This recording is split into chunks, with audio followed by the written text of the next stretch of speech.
Mila esker, honea ditzagatik, Alejandroren pinturaz hitz egiteko, Alejandrori buruz hitz egiteko.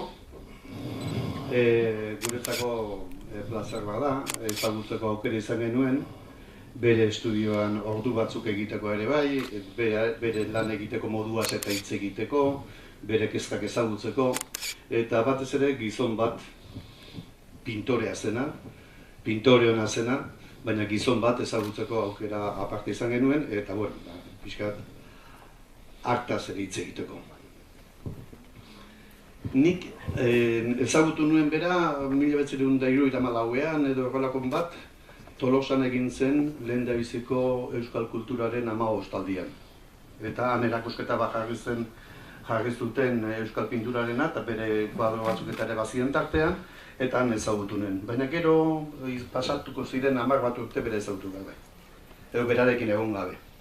Eta halako baten ezak izan zirkunstantziengatik, oker ez banago, katalago baterako testu bat eskatu zidalako edo, aukera izan nuen bere estudiora joan, eta han bere lan egiteko modua eta bera ezagutzeko